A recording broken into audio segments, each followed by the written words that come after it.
그다음에 근대에 오면은 이제 소크라테스의 데카르트의 이제 성찰이라는 하나의 방법이 중요한데, 이건 데카르트의 책 이름이기도 합니다, 성찰은. 근데 이런 그 데카르트의 성찰 방법을 우리가 특히 방법적인 의심이라고도 말합니다. 그래서 이 방법적인 의심이라고 말하는 것은 의심을 위한 의심이 아니라, 의심을 위한 의심이 아니라 진리에 도달하기 위한 방법으로서 우리가 의심이라는 것을 한번 해보자. 그렇기 때문에 진리에 도달하는 방법으로서의 의심이라는 의미에서 방법적 의심이라고 합니다. 그래서 데카르트는 어떻게 해서 진리에 도달하고자 했냐면, 진리 발견을 해서 우리가 생각하는 모든 우리의 지식이나 우리의 어떤 정보나 우리의 모든 전통적인 것을 포함해서 우리의 모든 내가 가지고 있는 지식들을 종류별로 차례로 이렇게 의심을 해 나갔어요. 그래서 제일 먼저 맨 밑바닥의 정보라고 할 수 있는 것은 이제 감각적인, 우리가 경험해본 정보들, 그런 감각은 우리를 속일 수 있다는 것을 통해서 의심을 했고, 우리가 감각이 우리를 속인다는 건 우리가 저기 예를 들면은 가장 대표적인 게 그렇잖아요. 우리가 이제 비커에 물을 담고 거기다가 젓가락을 넣으면 이게 휘어서 보이죠. 이렇게 직선인데도 불구하고 이렇게 휘어 보이잖아요. 이렇게 착시 현상을 일으키죠, 가끔. 그리고 또 원근법에 따라서 보더라도 우리가 저기 저 멀리 있는 배가, 원양어선을 우리가 바다 저 수평선에 있는 저 원양어선은 요만하게 보이는데, 원래 실질적인 그 원양어선이라는 건 여기서 그림을 그릴 수도 없이 크죠. 예, 우리 인간의 뭐 몇천 배 이상 큰 건데. 근데 우리가 저 멀리서 보면은, 멀리 있는 저 수평선 끝에 있는 원양어선 점으로 보이기도 하단 말이에요. 이렇게 작게. 그런 것을 보면 이건 사실과 다르다는 거죠. 사실 저렇게 크기가 요만한 게 아닌데, 그렇게 보이는 걸 보면 감각은 우리를 속인다는 거죠. 네, 그래서 우리가 원근법에서 이렇게 보면은 저 먼 거리에 있는 것은 실제로는 큰 건데도 작아 보이고, 또 우리가 작은 것은 이게 지금 이게 가까이 있는 이 노트북은 나의 경우는 이렇게 커 보이죠, 이렇게. 그러니까 이게 지금 저 원극 저 멀리 있는 원양어선에 비하면, 배에 비하면 그런 것처럼 우리가 이 감각은 우리를 속이기 때문에 의심했고, 그 다음에 이제 뭐 상상력의 소산인 우리가 무슨 여러 작품들, 소설이라든지 이런 게 가짜, 픽션인 경우가 많잖아요. 소설 내용들을 상상에 의한 작가의 상상력의 소산이라든지 이런 것들을 의심했고, 상상에 의한 것들을 의심했고, 또 하나는 이제 논리적인 추론 또는 수학적 계산조차도 이제 의심했어요. 그래서 1 더하기 1은 2라는 건 너무 확실한 거 아니냐 하면서도 어떻게 의심했냐면, 수학조차 왜 의심했냐면, 수학자인 데카르트가 어떤 악한 영이 우리를 속일 수도 있다. 악한 정신이 있다면, 어떤 우리보다 뛰어난 정신력을 가진 어떤 악한 정신이 있다면, 우리를 마음대로 속일 수도 있지 않겠는가.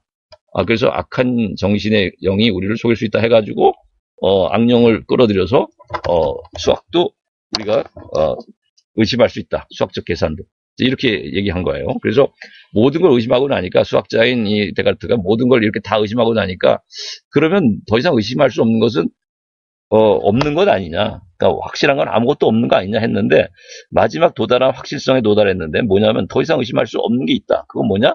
내가 의심하고 있다는 이 사실만큼은 누구도 그것을 깨트릴 수 없다.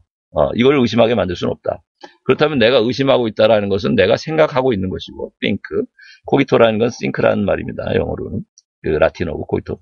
그래서 코기토 에르고 숨이라는 이런 명제에 도달해요. 이게 제1의 진리라는 겁니다. 그래서 최초의 진리를 발견하게 되는데, 내가 의심하고 있는 이 사실만큼은 의심할 수 없고, 그러니까 내가 모든 게 다 거짓말이고 내가 속아왔을 수도 있고 그래서 다 의심할 수 있지만, 악령이 수학조차도 나를 속여서 계산에 틀리게 만들 수도 있는데, 착각하게 만들 수 있지만, 그럼에도 불구하고 감각도 감각이 나를 속일 수 있고, 또 상상력은 가짜 픽션이 많고, 그 다음에 우리의 사고력도 계산도 틀릴 수도 있고, 또 틀린 계산을 맞는 것처럼 착각하게 만들 수도 있고, 악한 영이 있다면. 자, 이래서 모든 걸 다 의심할 수 있고, 또 내가 다 그런 것들을 통해서 속을 수도 있지만, 그럼에도 불구하고 더 이상 속을 수 없고, 내가 더 이상 의심할 수 없을 만큼 확실하고, 내가 속을 수 없는 내용은, 내가 지금 속고 있다 하더라도 그런 속고 있음을 의심하고 있는 이 사태만큼은 속을 수 없다는 거죠. 이걸 속일 수는 없다는 거죠. 그래서 내가 의심하는 한 나는 생각하는 자고, 생각하는 한은 나는 아무것도 아닌 자가 아니다. 그러니까 내가 생각하는 자는 나는 존재할 수밖에 없다. 생각하는 한 내가 무가 될 수는 없다. 생각하는 것 자체를 속임수로 가져갈 수는 없고, 또 생각하는 것 자체가 없는 것이라고 말할 수는 없다. 생각할 수 있는 나는 존재한다. 그래서 나는 생각한다. 고로 존재한다. 그래서 더 이상 의심할 수 없는 것에 도달하는 것이죠. 그래서 우리가 이걸 통해서 우리도 지금까지 내가 유행에 따라 살고 관습에 따라 살고 또 오늘날의 문화, 디지털 문화인 I click, therefore I am 이런 방식으로 오늘날 이 명제가 변형됐는데 그러니까 나는 클릭한다, 고로 존재한다라는 것이 오늘날 디지털 시대의 MZ세대들의 어떤 명제일 것 같아요. 제일의 명제가, 제일의 진리는 나는 클릭한다, 고로 존재한다. 또는 I connect, therefore I am. 나는 이 인터넷에 접속한다, 고로 나는 존재한다. 이런 식으로 디지털과 인터넷 문화의 가장 그 유행과 관습에 익숙하고 24시간 인터넷을 접속하고 살아가는 우리는 클릭하면서 아이콘을 클릭하고 살아가는 우리는 이런 문화와 관습에 지배되고 살고 있는데 이런 노예라고도 볼 수 있는데 이런 디지털 문화의 노예인데 그렇다면 오늘날 이런 것들이 이런 디지털적인 문화가 나의 생각과 나의 모든 행동을 해나가는 선택을 나의 삶을 그래서 구속하고 나의 삶을 조종하고 있는 것이 아닌가. 그렇다면 나는 이렇게 보이지 않는 어떤 거대한 이런 그 사이버 스페이스 또는 메타버스라고 할 수 있는 이런 인터넷 세상에 디지털 세계에 지배당하고 사는 하나의 어떤 그런 노예에 불과한 게 아닐까 하는 생각도 해본다는 거죠. 또는 그런 삶 속에서 이렇게 묶여 사는 죄수처럼 살아가는 게 아닐까 하는 생각도 한다는 거죠. 그래서 우리가 이런 의심을 한번 해볼 수 있지 않겠나. 우리가 네오가 이 매트릭스 세계를 의심해 봤듯이 그래서 내가 이 매트릭스 세계에 하나의 그 노예처럼 살아가고 있는 것이 아닌가. 이 속에 하나의 죄수처럼 갇혀 있는 것은 아닐까. 마치 동굴 속에 죄수처럼 갇혀 있는 것은 아닐까. 이 세트장 안에 갇혀 살았던 트루먼이 세트장 바깥으로 나가려는 용기와 결단을 했던 것처럼 우리도 이 사이버 스페이스가 전부인 양 살아가는 것은 하나의 동굴 속에 죄수처럼 갇혀서 살아가는 것은 아닐까라는 의심을 해볼 필요도 있지 않느냐는 거죠.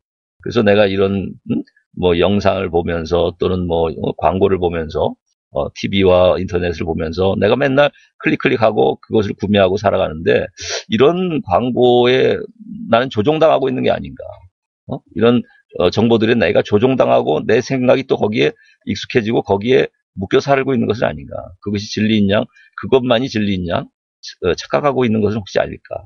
이런 데카르트적인 의심을 해볼 수 있다는 거죠. 감각을 의심하고 우리의 상상력을 의심해보고 또 우리의 사고력도 지적인 능력까지도 수학적인 계산조차도 의심했던 이 데카르트처럼 우리도 모든 것을 한번 의심해 볼 필요가 있지 않을까. 그래야 해서 우리가 진정한 가치가 무엇이고 진정한 진리는 무엇일지를 우리 스스로 한번 또 데카르트를 하나의 멘토 삼아 우리도 한번 발견해내야 될 거 아닐까 하는 생각이 들어요. 자, 그 다음에 마지막으로 칸트의 사고 실험을 보게 되면 우리가 데카르트가 성찰이라고 말했던 것이 데카르트는 이제 데카르트가 성찰이라고 말하는 것을 칸트는 사고 실험이라는 표현을 가지고 얘기해요. 그래서 칸트는 순수이성 비판, 또 실천이성 비판, 판단력 비판이라는 3비판서를 썼는데, 그래서 인간의 정신 능력이라고 할 수 있는 이런 이성 능력들을 차례차례 비판적인 성찰을 했는데, 그걸 통해서 순수이성 비판에서는 이제 과학적인 인식을 성찰하고 비판적으로 사고 실험하고, 그 다음에 우리 실천이성 비판에서는 도덕적인 실천의 문제를 성찰하고, 그 다음에 판단력 비판에서는 예술과 취미의 문제를 이제 비판적인 성찰했습니다. 그래서 그걸 통해서 각각 우리의 과학적 인식은 어떤 조건과 원리에 의해서 이것이 가능한가, 그 근거가 뭔가, 그 다음에 우리의 도덕적 실천이라는 것은 또한 어떤 조건과 규칙이나 원리에 의해서 이루어질 수 있는 것인가, 그 다음에 우리의 예술적인 취미와 어떤 아름다움과 숭고한 것을 체험하는 우리의 체험은 어떤 조건에 의해서 또는 어떤 원리와 어떤 구조에 의해서 이루어질 수 있는가, 그 가능 조건이 무엇이고 가능 원리가 무언가를, 즉 그것의 근거와 토대를, 그것의 원리를 성찰했기 때문에, 근데 그것을 이제 칸트식의 표현은 이제 가능 조건이라는 표현을 썼는데, 그러니까 이것들을 가능케 하는 조건, 그것들의 원리가 뭔가를, 그 근거들을 성찰했다고 말하죠. 그래서 우리가 인문학적 사고의 특징은 근본적이다라는 얘기를 했잖아요. 그래서 이런 우리가 현상적으로 항상 그 경험하고 있는 이 세계라는 거는 결국 이런 경험인데, 우리가 세계를 과학적으로 인식하고 우리가 이 세상 안에서 도덕적인 실천을 해나가고 또는 우리가 이 세상 안에서 아름다움을 체험하고 살아가는 게 우리의 이 세상적인 삶 아니에요. 우리의 삶인데 이게 인식과 실천과 우리의 취미와 취미생활이 우리의 삶인데 이런 것들의 토대, 원리, 근거, 그것이 가능한 조건들을 성찰하는 것. 이것이 바로 칸트가 말한 사고실험의 내용이었어요. 그래서 칸트는 이런 사고실험을 통해서 이런 성찰을 통해서 이런 대화를 통해서 무엇을 발견했냐면 자기 안에서 이런 것들을 성찰함을 통해서 과학적인 인식은 내가 보니까 시간과 공간과 범주라는 하나의 원리에 의해서 가능하구나. 그러니까 모든 과학 인식은 언제 어디서라는 이 시간 공간 틀 원리 그리고 어떤 범주적인 어떤 뭐 예를 들면 여기서는 오늘날 치면은 이제 계산이 가능하기 위해서는 양적인 범주, 그러니까 수학적인 것을 말하죠. 이게 수로 도식화될 수 있는 양이라는 범주. 그러니까 우리가 모든 것을 수량화한다고 말하잖아요, 그죠? 그러니까 이 오늘날 디지털 시대의 모든 그 과학적 사고의 원리는 컴퓨터가 지배하는 이 세계는 결국은 수학적인 그 원리가 범주가 되는 거죠. 수량화되는 것이 범주가 되는 거죠. 수치화한다는 것이죠. 수개념을 가지고 모든 걸 접근한다는 거죠. 수개념화한다는 거죠. 수치화한다는 거죠. 그 다음에 도덕적 실천이 가능한 그런 조건은 무엇이냐? 그 토대는 도덕적인 법칙이다. 도덕법칙이다. 그래서 칸트가 제시한 도덕법칙은 내 의지의 준칙이 보편적 입법의 원리에 맞도록 행위하라. 이런 말도 남겼지만 그 말은 네가 가지고 있는 신념이 개인의 준칙이라는 건 신념이거든요. 너가 가지고 있는 어떤 신념이 가치관이 모든 사람의 행위의 원리 법칙이 될 수 있도록. 그러니까 모든 보편적 입법의 원리라는 것은 보편적인 법칙이라는 건데 그거는 모든 사람이 받아들일 수 있을 만한 가치, 모든 사람이 받아들일 수 있을 만한 기준과 법칙이 될 수 있도록 그렇게 행위하라는 거예요. 그러니까 너가 어떤 신념을 가지고 네 가치관을 가지고 산다면 너의 추구하는 가치와 너가 가지는 신념이 모든 사람이 인정하고 받아들일 수 있을 만한 가치, 모든 사람도 그것이 좋은 것이다라고 긍정할 만한 또 그런 원리를 가지고 행위하라는 거죠. 또 다른 말로 하면 이제 그건 하나의 형식적인 원리이고 내용적으로 말하자면 도덕법칙을 뭐라고 했냐면은 모든 인간의 인격을 수단으로만 보지 말고 목적으로도 대하라고 했어요. 그죠? 모든 인격을 수단으로만 대하지 말고 목적으로도 대하라. 그러니까 모든 인간의 인격을 존중하라는 거죠. 너의 인격만 소중한 게 아니라 너의 인격도 나의 인격뿐만 아니라 너의 인격 그리고 우리 또 그들 모두 그녀와 그의 인격 모두가 소중하다는 것을 마음에 새기고 살라는 것이죠. 이게 도덕법칙이라는 거죠. 그러니까 이런 게 바로 우리가 양심에서 느껴지는 소리라는 거죠. 양심에서 울려오는 소리가 도덕법칙인데 그게 우리의 도덕적인 실천을 가능케 하는 원리라는 거죠. 이런 모든 사람을 인격으로서 존중하는 이 원리가 또 나의 가치관이나 나의 신념 체계가 모든 사람들이 인정하고 좋은 것이라고 긍정할 만한 그런 신념과 가치 체계를 가지고 살자라는 이 원리가 도덕적 실천의 원리가 된다. 그 다음에 우리가 어떤 예술적인 취미나 또 이런 취미나 예술 활동의 원리가 되는 건 뭐냐? 우리가 아름다움을 느끼고 체험하는 것의 원리가 되는 것은 공통감이라고 얘기했어요. 그래서 우리가 모든 사람이 어떤 공통적인 어떤 밑바닥 깔린 감정이 있는데 그것을 우리가 그걸 바라봤을 때 만족감을 주는 거라는 거죠. 근데 그런 것들은 이해타산적인 계산에 의해서 이익 때문에 만족을 주는 것이 아니라 무목적적 한목적성이라든지 이런 표현을 썼는데 어려운 표현을 썼는데 우리가 어떤 특정 이해관계, 인터레스트, 특정 우리가 이해관계, 이익계산과 상관없이 우리에게 이익을 꼭 주지 않더라도 모든 사람이 만족감을 주는 것이 이제 아름다움의 느낌이라는 거예요. 그것은 모든 사람이 공통적으로 느끼는 감정이라는 거죠. 그러니까 우리가 어떤 조화롭게 생긴 어떤 풍경을 보고 우리가 산과 바다를 바라보면서 아름다움을 느끼고 만족감을 느끼는데 그것은 내가 저 산과 바다를 갖다가 개량을 해가지고 내가 무슨 골프장을 만들거나 또 리조트를 만들어가지고 저기다 수상 레저 시설을 만들어서 돈이 많이 벌리겠구나 해서 만족하는 그런 이익 계산과 경쟁에 의해서 만들어지는 만족감이 아니라는 거죠, 이것은.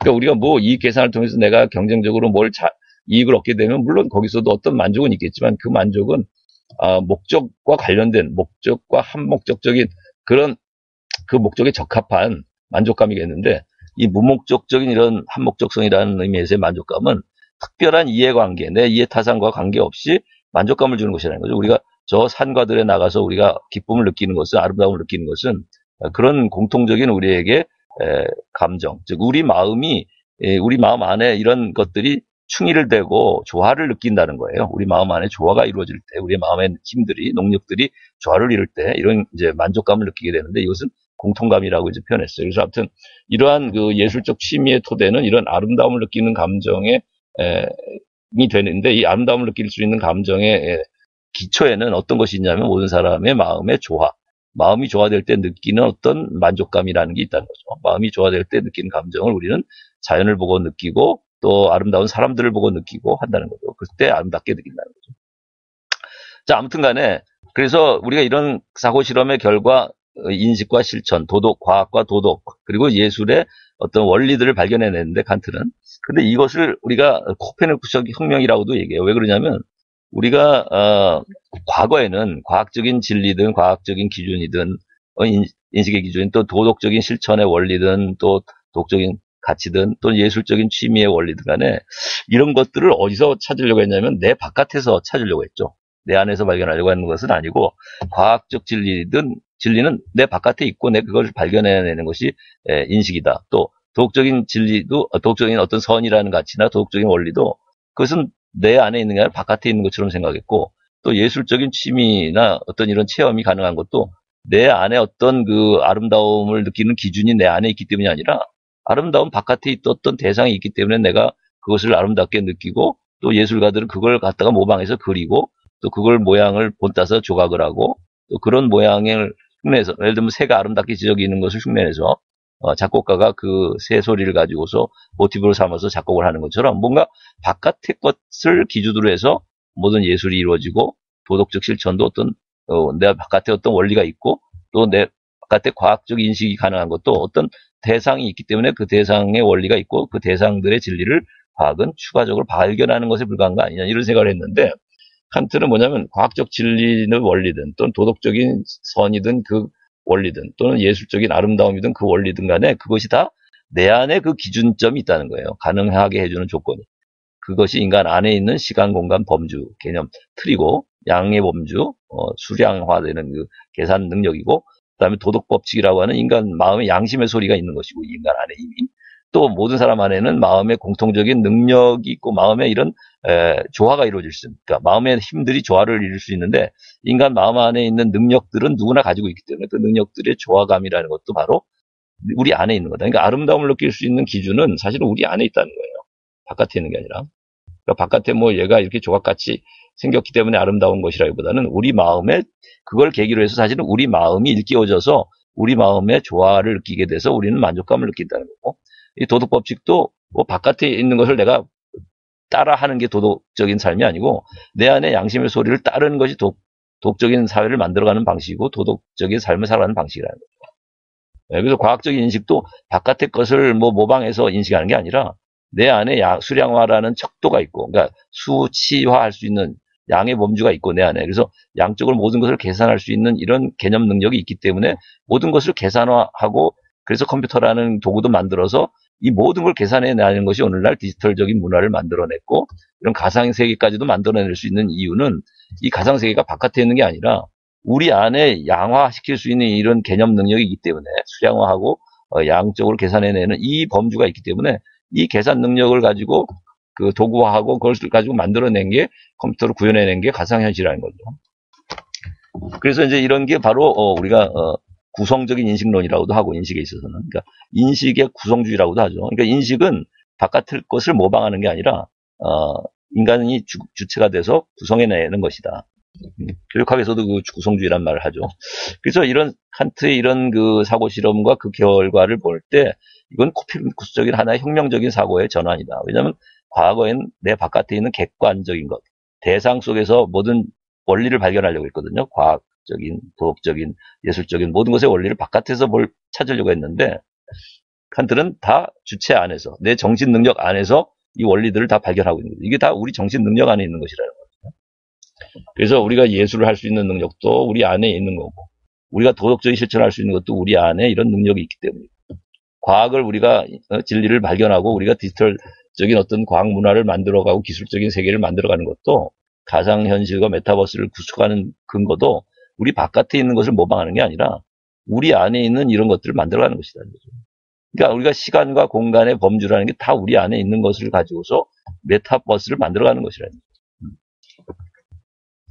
자, 그 다음에 계몽주의를 비판했던 칸트는 그래서 이런 이제 사고 실험을 했을 뿐만 아니라 역사적으로 볼 때 계몽주의를 이제 비판했어요. 그래서 낭만주의의 그 하나의 단초를 제시했는데 그래서 지난번에 잠깐 얘기했지만 그 당시의 사람들은 과학 만능주의로서의 계몽주의를 얘기하거든요. 그러니까 과학적인 어떤 지식이 발전하고 정보가 발달하는 것이 바로 계몽이고 그것이 우리 인간을 무지몽매함에서 일깨워줘서 지식 정보화 사회가 되는 것이 바로 계몽된 사회가 되는 것이고, 그런 사회는 유토피아를 만들어줄 수 있다, 우리 인간에게.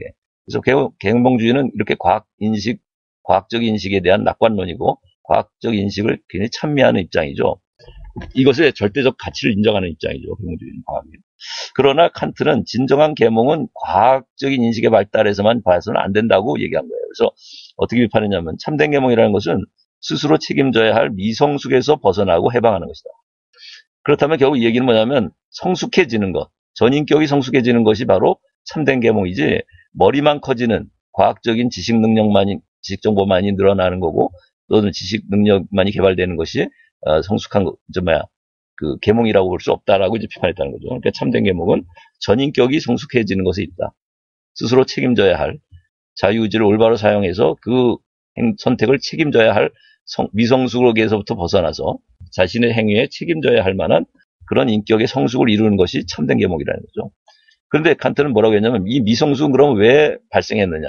미성숙의 원인을 그 당시에 계몽주의자들은 뭐에서 생각했냐면, 미성숙의 원인을 그러면 무지하기 때문에, 인간이 지식이 부족하고 과학이 발달하지 못했기 때문에 미성숙하고 무지몽매한 자가 아니냐 했는데, 칸트는 그렇게 생각하지 않았다. 미성숙의 원인은 이런 지성과 지식의 결여 때문이 아니다라고 얘기하고 있어요. 과학이 발달하지 못했기 때문에 미성숙한 게 아니라, 오히려 그런 지식과 지성을 올바르게 사용할 수 있는 결단과 용기가 부족했기 때문이다. 그러니까 다른 말로 하면, 우리가 자유롭게 양심적으로 자유의지를 가지고 그러니까 양심의 자유라고 할 수 있겠죠. 자유롭게 양심적으로 이런 지식이나 정보를 활용해서 내가 올바른 곳에 사용할 수 있는 결단, 그리고 용기 있는 어떤 선택, 이것을 못했기 때문에, 결단과 용기가 부족했기 때문에 미성숙한 것이지, 지성이 부족하고 지식이 부족하고 정보가 부족하고 과학이 덜 발달했기 때문에 미성숙한 사회가 된 게 아니다. 그러니까 우리가 오늘날도 그렇게 말할 수 있어요. 그래서 우리 사회가 과연 계몽된 사회냐라고 했을 때, 우리가 이 기준을 가지고 보자면, 당시의 과학적인 그 지식의 발달이 곧 계몽이라고 생각하는 그 당시의 계몽주의자들의 관점에서 보자면, 우리 사회야말로 정말 계몽된 사회죠. 첨단 과학이 발달하고 있고 첨단 지금 디지털 세계를 이루고 있는 우리 사회는 정말 과학기술이 발달한 계몽된 사회겠지만은, 칸트의 관점에서는 과연 우리 사회는 계몽된 사회냐? 그렇게 볼 수 없다. 왜냐하면 참된 계몽은 이루어지지 못했다, 아직도. 왜? 우리 사회는 너무나 미성숙하다는 거죠. 칸트의 관점에서 보면. 왜? 우리 사회는 너무나도 과학 지식이 넘쳐나고 정보가 넘쳐나고 디지털 기술이 이렇게 확산돼 있고 이런 기술을 누리고 살지만, 그러나 이런 디지털 기술을 가지고 우리가 정말 주가 조작을 한다든가, 또는 가짜 페이크 뉴스, 딥페이크 영상을 만들어내고, 또 사이버 공간 속에서 악플과 왕따를 자행하고, 또 악플을 달라가지고 사람들을 말하자면 정신의 병에 이르기까지 하고, 어떤 사람은 자살에 이르기까지 하는 이런 사회는, 또 그런 것에 책임지지도 않는 이런 우리 사회를 봤을 때, 우리의 사회 구성원들은 너무나도 미성숙하며 부도덕한 삶을 살고 있다는 거죠. 그다음 정말 인격적으로 미숙한 삶을 살고 있는 사회다. 그러니까 우리 사회는 칸트 입장에서 보면 참된 계몽이 이르지 못한 사회라는 거죠. 왜냐면 지식 정보와 지성은 너무나 발달했고 IQ도 높은 사회지만은, 정보화 사회지만은, 그 스스로 그런 정보를 올바로 사용하고, 또 우린 디지털 기술을 정말 바른데 사용할 수 있는 그런 성숙한 인격을 갖추지 못했다. 그러니까 우리가 양심적으로 이런 것들을 결단하고 용기 있게 사용할 수 있는 이런 능력에 있어서는 부족하다. 그래서 우리가 또 이런 잘못된 왕따라든지 잘못된 악플을 다는 이런 문화가 만연함에도 불구하고, 그것을 그것을 개선하고, 그것을 또 말하자면 그 개혁하려고 하는 결단도 못하고, 또 그것들을 극복하려는 용기를 갖지 못하는 이런 사회. 우리가 주변에서 많은 사람들이 서로를 왕따하는 어떤 모습을 봐더라도 학교에서 거기에 대해서 내가 말하자면 용기 있게 저항하거나 내 스스로부터 결단하는 이런 일을 해나가지 못한다면, 그건 미숙한 인격인 거고, 그렇다면은 그 사회는 이런 미성숙에서 해방되지 못한 사회고, 스스로 책임지지 못하는 사회이고, 자기의 삶에. 그렇다면 그 사회는 참된 계몽된 사회가 아니다. 그래서 우리가 그 당시 계몽주의자의 관점에서 보자면, 우리 사회는 참으로 계몽된 사회지만은, 발달된 과학기술 문명을 가진 디지털 세상이지만은, 그러나 우리 칸트의 관점에서 보면 우리 사회는 여전히 너무나도 계몽되지 못한 미개한 사회라는 거죠. 참된 계몽을 이루지 못한 미성숙한 사회고 전인격이 성숙하지 못한 사회다.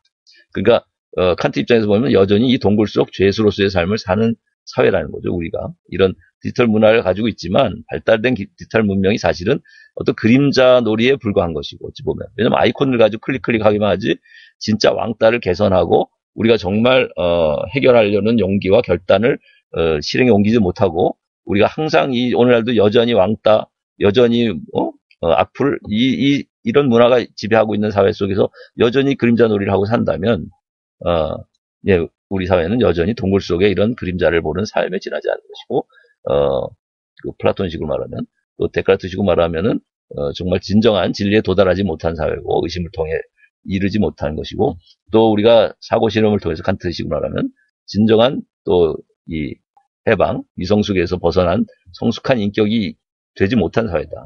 우리가 깊은 성찰과 사고 실험을 통해서 내가 과연 어떤 삶을 살고 있는지 우리 사회가 어떤지를 한번 비판적인 성찰을 해볼 필요가 있겠다. 그래서 이제 칸트는 이런 성숙의 중요성을 얘기했는데 계몽에 있어서도 인격의 성숙을. 그래서 이제 삼비판서라는 게 칸트는 이제 이성을 비판한 것들인데 각각 순수 이성 비판은 이론적인 인식으로서의 인식 능력을 비판했고 이성을. 두 번째 실천 이성 비판에서는 역시 실천적인 이성으로서의 어떤 도덕적인 실천 능력을 비판했고 그 다음에는 이제 판단력 비판에서는 어떤 판단력으로서의 이성이죠, 이거는 또. 그래서 어떤 심의 판단 또는 뭐 우리가 아름다움을 판단하는, 그래서 판정하고 감수성을 갖는 이런 능력을 비판적으로 성찰했는데, 그러면서 칸트가 이런 이성을 비판함을 통해서, 특히 이론적인 이성보다는 실천 이성이 훨씬 중요하다는 주장을 하고 있어요. 그래서 우리가 과학적 인식보다 칸트는 도덕적인 실천을 훨씬 우위에 두었다고 봐요. 그래서 그걸 보통 실천 이성의 우위라는 말을 쓰는데, 그러니까 실천 이성이 이론적인 이성보다 더 높은 차원을 가져야 된다고 보는 거죠. 더 중요성을 가져야 된다는 것이죠. 그래서 이성 비판을 통해서 칸트는 과학은 진리의 섬이라는 주장을 하고 있어요. 이것도 아까 그 이야기하고 비슷한데, 실천 이성을 우위에 놓은 거하고 비슷한데, 과학이 진리의 섬이라는 것은 지난번에도 얘기했지만 어떤 이런 빙산을 우리가 그려보면 이 수면 바깥에 있는 이 윗부리에 해당하는 이런 그 빙산의 일각이 섬이잖아요.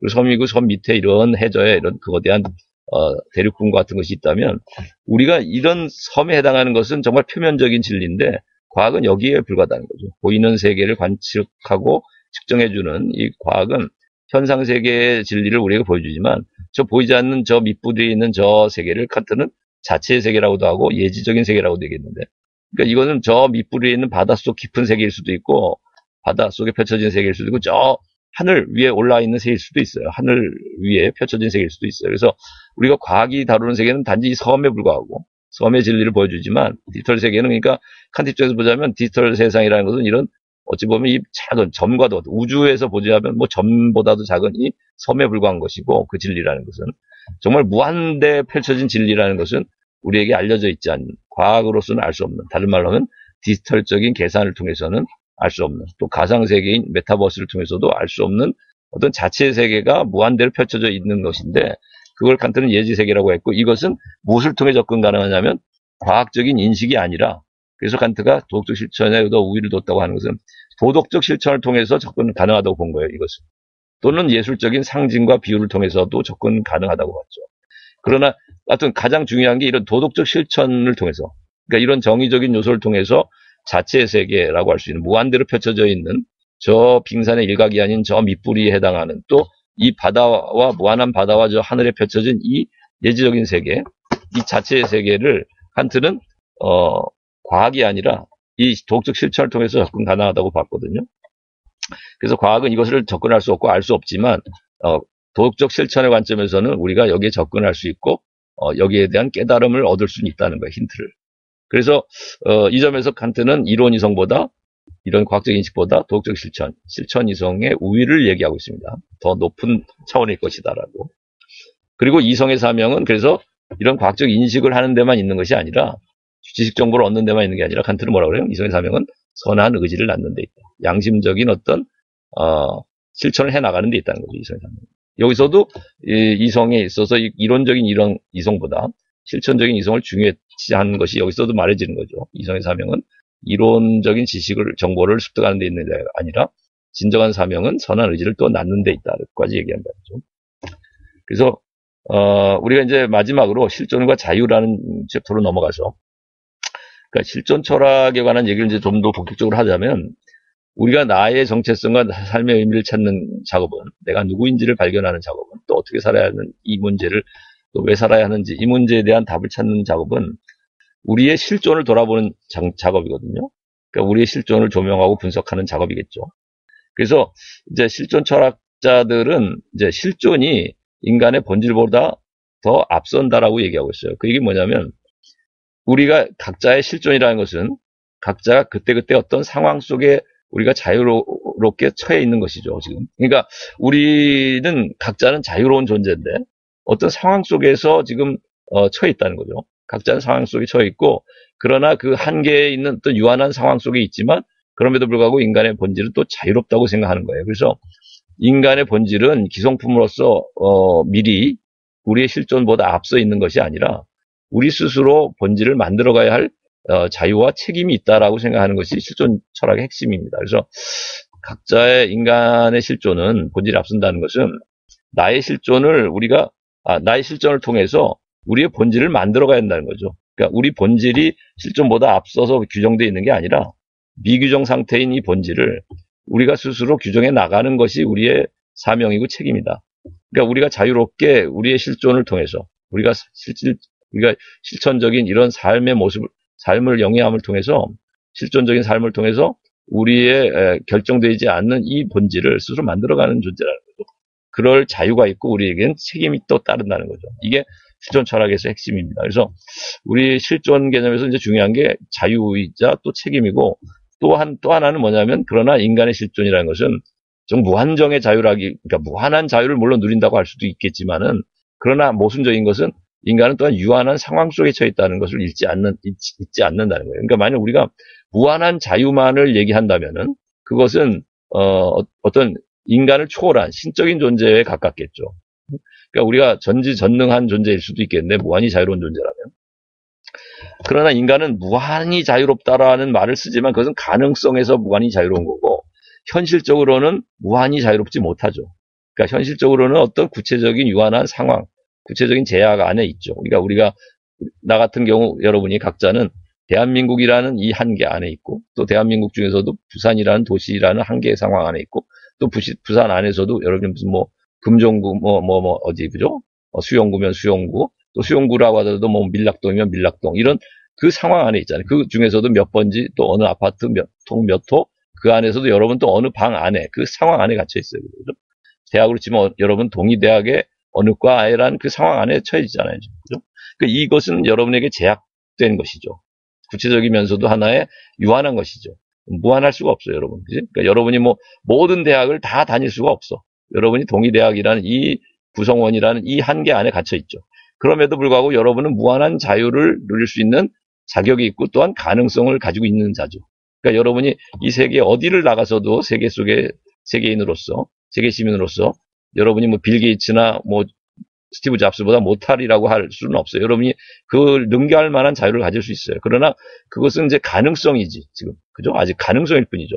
아직 현실화되지 못했고. 그래서 현실을 보자면 아직은 여러분은 여전히 풋내기 1학년이고, 동의대학이라는 이 한계, 어느 과라는 그 한계 안에 갇혀서 그 제약 안에서 살고 있는 그 한계 속에 있는 자유인일 뿐이죠. 그죠? 그래서 가능성으로서는 무한한 자유를 가지고 있지만 그 자유도 현실에서 보자면 제약을 받고 있죠. 그죠? 이런 상황 속에 여러분, 그죠? 누구의 핏줄을 가지고 누구의 또와의 교우 관계 안에서, 그죠? 또 누구의 어떤 배경을 가지고 여러분 이런 한계 안에 갇혀 있어요. 그럼에도 불구하고, 그러나 이것은 무한한 자유의 가능성을 갖기 때문에 앞으로 여러분의 새로운 형태를 만들어갈 수 있는 거죠. 얼마든지. 그러니까 여러분의 본질은 아직 확정되어 있는 게 아니에요. 그러니까 여러분이 아무리 지금 수능 점수가 몇이었고 어느 과에 지금 있다 하더라도 여러분이 꼭 미래에 여러분이 꼭 그 과에 해당하는 전공을 살려서 꼭 그런 사람이 꼭 되리라는 보장을 할 수 있는 게 아니라, 얼마든지 여러분이 또 새로운 모습으로 탈바꿈할 수 있는 가능성이 있고, 여러분의 본질과 여러분의 실체를 만들어갈 수 있는 거죠. 그죠? 네. 그럴 또 책임이 있고 자유가 있는 것이죠. 그래서 우리가 이렇게 얘기할 수 있어요. 실존의 관점에서 여러분은 유한과 무한, 또 육체와 정신이라는 것의 어떤 모순적인 결합이다. 다른 말로 하면 여러분은 무한한 자유와 이 유한한 상황성이라는 것의 그 모순적인 결합 속에 지금 처해 있는 거죠. 이 현실. 그죠? 무한한 가능성이라는 것과 미래와 그 또 과거로부터 여러분이 살아온 이 한계 있잖아요. 과거로부터 쭉 축적되어 온 여러분의 그 누적된 짐, 그리고 현실 상황 속 현재까지 그러니까 과거로부터 현재까지 이런 상황, 여러분의 그거는 얼마든지 한계에 지워져 있는 거예요, 이건. 그죠? 여러분이 어디서 태어나고 어떤 삶을 살아왔는지 그 상황 속에 처해져 있잖아요, 한계가. 그렇듯이 이런 한계와 이런 무한함과의 어떤, 모순된 것이죠, 이게. 무한한 것과 유한한 것은. 근데 이 유한한 것과 무한한 것의 모순적인 종합이 여러분의 삶이다. 그래서 우리가 변법적인 어떤 그 얘기를 했는데, 우리의 삶은 어떤 변법적 구조를 간다고 얘기했는데, 그러니까 이런 실존의 모습도 어떻게 보면 그런 논리를 가지고 표현하자면 어떤 변법적 논리로 이해할 수밖에 없어요. 모순을 포함한 어떤 우리의 어떤 삶의 모습이기 때문에 실존은. 유한과 무한의 결합이 우리의 삶이기 때문에 현재 또 육체와 정신이 결합하여 있듯이. 그러니까 정신은 형태가 없고 육체는 형태가 있고, 그죠? 유형과 무형의 결합이고, 그죠? 또 육체는 제한되어 있지만 정신은 여러분이 얼마든지 자유로워, 그죠? 얼마든지 많은 상상을 통해서 새로운 세상을 만들 수도 있고, 그죠? 그러나 육체는 이 세상이라는 것에 한계지어져 있죠. 이 땅에 발을 딛고 설 수밖에 없죠. 그러나 정신은 여러분이 이 땅에 꼭 거처할 이유가 없어요. 정신은 여러분이 메타버스 아니라 어떤 추가적인 어떤 세상도 만들어낼 수 있지. 그죠? 자유롭게. 자, 그래서 이걸 생각하는 갈대라고도 표현할 수 있다. 파스칼 같은 사람은요.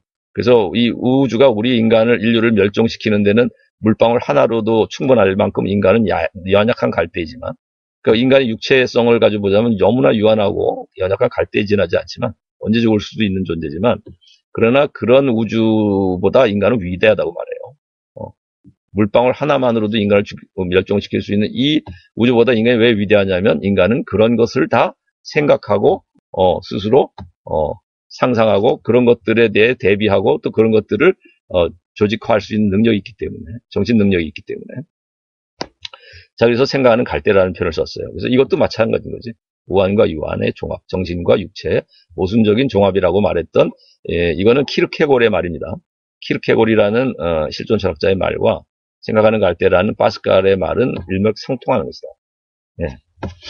자, 그래서 그런데 우리가 이런 상황 속에 있는 자유를 누리고 있는 게 인간의 실존인데, 그런데 우리가 시류에 휩쓸려서 우리는 진정한 의미에서의 이런 정신의 능력, 자유로운 정신의 능력을 발휘하지 못하고 살고 있죠.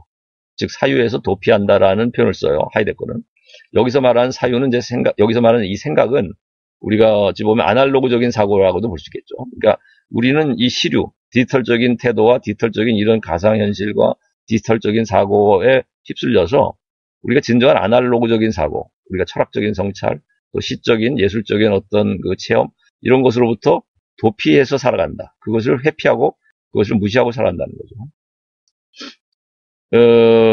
그래서 어떤 면에서 고향을 상실한 삶을 산다.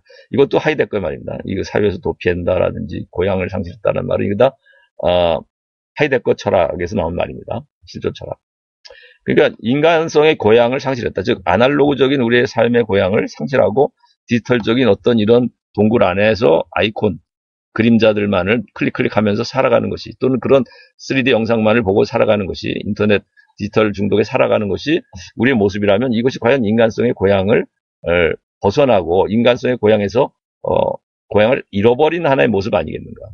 그러니까 이게 고향이라고 한다면, 인간이 정말 아날로그적인 삶이 이게 동굴박 삶이라면, 이 동굴에 비유해서는 우리는 이 동굴 속의 디지털 세계 안에서 가상현실 세계에서 진짜 세계보다 이걸 더 즐겨 살아가는데, 이것은 고향을 상실하고 사는 게 아닐까 생각이 들어요. 그래서 요즘은 사실 명절이 돼도 추석이나 설날도 고향을 찾아가지 않잖아요. 그냥 해외 여행을 가거나, 그죠? 그냥 나 혼자 산다는 경우가 더 많아요. 그죠? 아직 요즘 보면, 그죠? 고향 방문도 잘 안 하지, 요즘. 그죠? 고향을 잃고 살아간다는 거죠. 그래서 우리는 진정한 자유와 책임을 다하고 정신적인 이런 능력을 발휘해서 사는 게 아니라, 책임을 회피하고 깊은 생각을 하지 않으려고 하고 성찰을 하지 않고 아날로그적인 태도, 사고를 벗어나서 이제 우리가 정말 이익 계산과 경쟁 속에서 생각 없이 산다. 그러니까 여기 아날로그적인 생각 없이 디지털적인 사고만 하고 산다는 거죠. 생각 없이 산다는 거죠. 여기서 사유도 이게 아날로그적 사유라면 여기서 생각도 이게 이제 아날로그적인 생각이겠죠. 그 다음에 이제 그것은 이제 하이데거 식으로 말하면 이것이 이런 고양이의 상실과 생각 없이 살아가는 모습은 비본래적인 삶의 모습이다. 이걸 퇴락이라고 합니다. 비본래적 실존을. 그러니까 퇴락이라는 것을 하이데거는 뭐라고 특징이냐면 인간이 그냥 호기심과 잡담과 애매함 속에서 살아가는 모습이라는 거예요. 그래서 우리가 그냥 요즘 1+1으로 어디가 싸대? 야, 어느 쇼핑몰이 지금 쿠팡이 지금 세일한데, 응? 야, 지마켓이 더 싸던데? 뭐 이런 것은 하나의 호기심이죠. 누군가, 야, 이거 너 브로치 어디서 예쁜 거 샀네? 야, 너 그 브로치 얼마야? 어디서 샀어? 자, 이런 건 호기심이죠.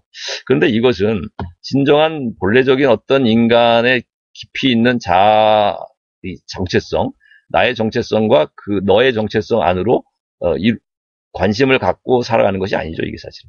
그러니까 호기심은 관심하고는 구별합니다. 그러니까 하이데거는 진정한 우리가 어떤 누구에 대한 어떤 말하자면은 누구에 대한 대인 관계에서 핵심은 참된 실존적인 모습은 대인 관계할 때 참된 실존적인 하나의 방식은 호기심을 갖고 대하는 게 아니라 관심을 가지고 대하는 거라고 말해요. 관심. 그러니까 관심이라는 게 다이알로그처럼 그 사람의 정체성 안으로 들어가는 대화가 이루어지는 게 이제 관심이죠. 그러니까 관심이 있어야 대화가 이루어진다고 할 때, 그러니까 호기심을 가지고 이루어지는 대화는 잡담이라는 거예요. 이건 진정한 대화가 아니라요. 그러니까 관심을 가지고 대화를 해야 할 때 우리가 진실에 이른다는 거예요. 존재론적인 진리에 이르고 우리가 삶의 진실을 발견하게 된다는 거죠. 그러니까 우리가 너의 정체성, 나의 정체성을 터놓고 정말 깊이 들어가서 대화가 이루어질 때, 너의 진실, 나의 진실이 교감이 이루어지고 거기서 어떤 정반합에 또 진정한 정말 가치 있는 진리에 도달하지 않겠어요. 그런데 우리가 그냥 호기심, 야, 너 브로치 예쁘네. 야, 너 머리 모양 바꿨구나. 너 파마했네. 너 어디서 했어? 이거 싸게, 어디가 싸? 거기가 싸? 아, 알겠어. 이런 정보 교환, 정보에 대한 관심, 정보에 대한 어떤 호기심, 이런 거는 진정한 그 인간에 대한 관심이 아니잖아요. 그의 정체성에. 또 나의 삶의 어떤 정체성이 거기에 관계되는 게 아니잖아요. 이 호기심은. 그냥 피상적인 언어의 관심이죠, 이것은. 진정한 관심이 아니죠. 그러니까 진정한 대화가 아니라 잡담이라고 말하는 것이고. 그 다음에 이것은 애매함으로 끝난다. 아, 그래? 어디가 1+1이야? 싸? 그렇지만, 다음날 보면 더 싼 데가 나오죠. 또, 다른 데는 1+1이 아니라, 2+1, 또 다른 데는 1+1이라 하더라도 뭐 더 싸고, 더 좋은 것을 팔고, 뭐 이러니까, 결국 쿠팡이던 것이 다음날은 지마켓이 되고, 지마켓이던 것이 나중에는 옥션이 되고, 뭐, 이건 뭐, 애매한 거죠. 어디가 진짜 진리라고 말해줄 수 있는 곳이 없는 거 아니에요. 쇼핑센터 중에, 어느 쇼핑몰이 진리라고 말해줄 수 없잖아요, 이게. 그러니까 애매함이라 끝나는 거예요. 너의 진실, 나의 진실에 도달하는 것은 아니니까, 이것은 결국. 그래서 이런 것을 비본래적인 실존이라고 말합니다. 호기심과 잡담과 애매함으로 끝나는 이런 삶의 태도를 우리가 퇴락이라고 말하고, 즉, 우리가 뭐 종교에서는 타락이라는 말 쓰잖아요. 타락. 인간이 타락했다. 그러니까 참된 나의 모습으로부터 나의 정체성을 잃어버린 것. 이걸 타락이라고 얘기하는데, 종교에서는, 하이데거는 퇴락이라는 말 썼습니다. 페어팔렌이라는 말 썼어요. 왜 낙엽이 지듯이, 낙엽이 떨어지듯이. 그러니까 낙엽이 나무에서 살아서 이렇게 푸르른 이파리를 펼치고 살아야 되는데 그게 갈색으로 이렇게 시들어가지고 떨어지는 모습을 페어팔렌이라고 그러는데 그 페어팔렌이라는 모습을 그래서 퇴락이라고 이제 번역합니다. 그래서 인간이라는 인간다운 삶으로부터 벗어나 버리죠. 그래서 인간의 고향을 상실하고 인간다운 고향을 상실하고. 그 오늘날 디지털 중독과 디지털 치매라고도 하는데 디지털 치매 속에 살아가는 우리가 결국 이런 디지털 중독 속에 산다는 건 이런 동굴 속 죄수처럼 그림자만을 보고 그림자 놀이만을 하고 살아가는 우리의 모습이지 않을까. SNS에 빠져 살아가는 모습, 게임 중독에 빠져 살아가는 모습은 결국 이런 동굴 속 그림자만을 보며 디지털 중독과 디지털 치매 속에 살아가는 모습이 아닐까.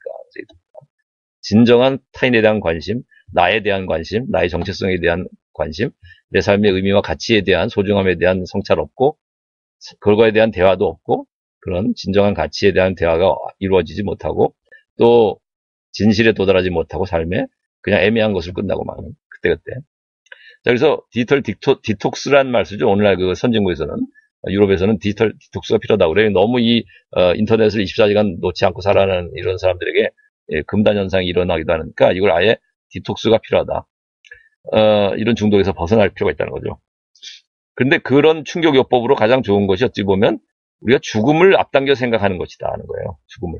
그러니까 우리가 이런 삶을 살다가 결국 내가 언젠간 죽겠는데 내가 만일 오늘 또는 내일 죽는다는 것을 미리 생각해 보자는 거죠.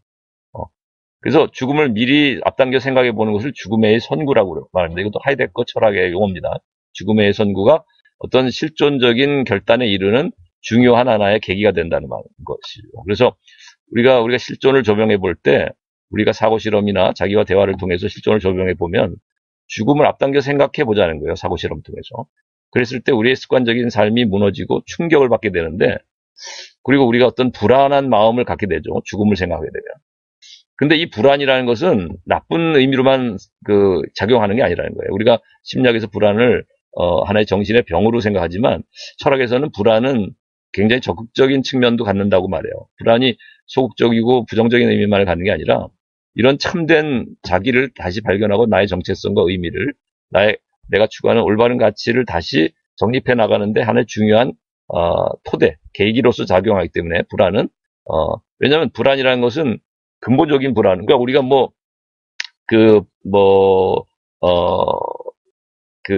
분리불안이라고 그래가지고 무슨 엄마한테 떨어지면 불안한 거 이런 것도 불안이라고 하지만 그런 현상적인 것들 때문에 이루어지는 불안 말고 우리가 밑바닥을 가지고 보자면 정말 맨 밑바닥의 불안은 뭐냐면은 우리가 인간이 자유롭기 때문에 유래된 현기증이다라는 표현을 해요. 키르케고르라는 실존 철학자는. 그러니까 인간이 자유롭기 때문에 우리가 이렇게도 얘기할 수 있을 것 같아요. 우리가 무한한 자유를 가지고 있거든요. 인간은 자유롭기 때문에. 근데 이 무한한 자유가 인간에게 왜 불안을 낳냐면 인간이 무한한 자유만을 가진 존재라기보다는 또한 유한한 상황 속에 처해있는 존재라는 거죠. 이게 모순이라는 거예요. 그죠? 이게 모순이야. 그러니까 인간은 정신적인 능력이 있어. 얼마나 창의적인 능력도 발휘할 수 있어. 그 뛰어난 우리가 발명가가 나오고 예술가가 나오잖아요. 빌 게이츠도 나오고. 근데 그럼에도 불구하고 왜 그러면 인간은 불안하냐면 이런 무한한 창의적인 정신력이 있지만 그러나 창의력을 100% 발휘 못할 만한 어떤 한계가 있어, 인간이. 영원히 살 수도 없고 또 병이라는 게 또 따라오기도 하고 또 내 육체적인 한계가 있어. 육체는 한계를 가지고 있어요. 그죠? 정신은 무한한 능력의 가능성을 갖는데도 불구하고 육체는 170이면 170이고 150이면 150cm라는 그 한계의 크기를 벗어나지 못해. 50kg이든 70kg이든 이 육체는 그 무게 이상을 가져갈 수가 없죠. 자, 그러나 정신은 무한될 수 있죠, 가능성은. 그래서 우리의 자유도, 그러나 이런 무한한 자유가 사실은 유한한 이런 신체 안에 갇혀있고 우리의 조건과 구체적 상황 안에 갇혀있기 때문에, 그렇기 때문에 인간은 불안하다는 거예요.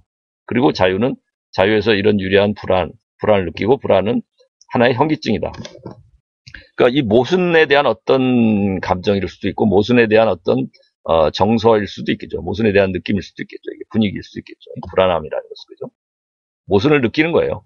근데 이게 모든 창조력의 근원이라고 또 얘기하는 거예요. 이 실존 철학에서는 이게 자유와 이게 인간의 근본 실존의 모습이기 때문에 자유 상황 이런 유한한 상황 속에 처한 구체적이고 유한한 상황 속에 처한 무한한 가능성으로서의 자유로운 존재이기 때문에 이것은 인간은 모순적이고 이것은 불안할 수밖에 없다는 거죠. 그런데 이런 긴장감과 불안 속에서 비로소 창조력이 발동된다는 거죠, 이게.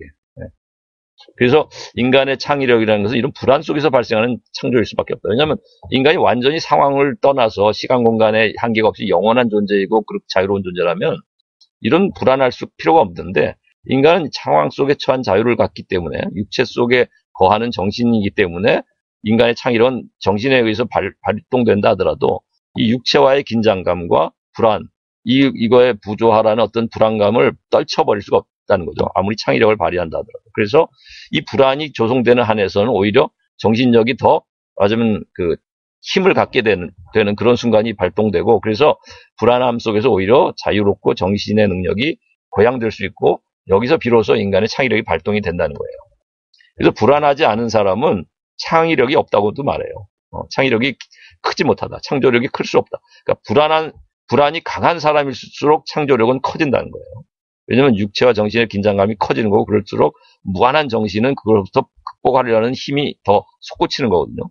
그러니까 육체 한계, 나의 상황의 구체적인 상황의 어떤 불리함이라든지 이 약함을 우리가 의식하는 게 불안인데 그 얘기는 이 자유의 무한성을 또한 의식하는 것이기 때문에 동시에 그래서 그만큼의 힘을 발휘할 수 있다는 거죠, 창의력을. 그래서 자유에서 유리한 이제 이런 불안, 자연에서 유래한 이런 모순의 감정이 현기증을 일으키는 것이 바로 불안이다. 이것이 바로 삶의 의미와 가치를 성찰하는 계기가 되고 우리에게 새로운 지금의 습관화된 이런 디지털적인 세계관, 디지털적인 어떤 사고방식, 디지털적인 가치로부터 벗어나서 이익경쟁의 가치로부터 벗어나서 지식정보의 노예로부터 벗어나서 어떤 새로운 인생관이나 가치관 그리고 세계관을 정립할 수 있는 계기가 된다. 그래서 우리가 인생의 끝, 이 죽음이잖아요. 이 인생의 끝을 미리 생각해보는 이런 성찰이야말로 우리가 오늘날 디지털 시대에 만연하는 점수 경쟁의 노예로부터 해방되고 진정한 참된 나, 참된 자유와 본래적인 실존을 되찾는 이런 출발점이 될 수가 있다는 거예요. 네, 그래서 여러분도 이런 하나의 사고 실험을 통해서라도 죽음을 앞당기는 이런 죽음의 선구라는 우리의 정신의 긴장, 정신의 불안을 한번 경험해 보셨으면 좋겠어요. 그걸 통해서 나의 새로운 인생관과 가치관과 세계관에 눈을 뜰 수 있는. 네, 그래서 이제 우리가 지난번에 스티브 잡스가 그렇게 뛰어난 하이데거 철학을 저희가 깊었다고 했잖아요. 네, 그래서 지난번에도 이제 잠깐 읽어드렸지만은 여러분에게 또 다시 한번 좀 보면 26페이지를 보면은 만일 오늘이 나의 마지막 날이라면 내가 오늘 하려는 이 일을 과연 하겠는가? 이런 질문에 대한 답이 아니요.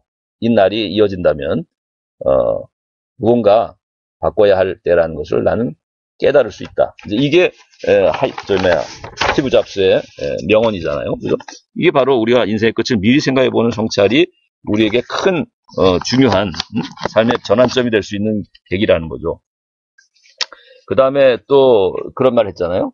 다른 사람의 삶을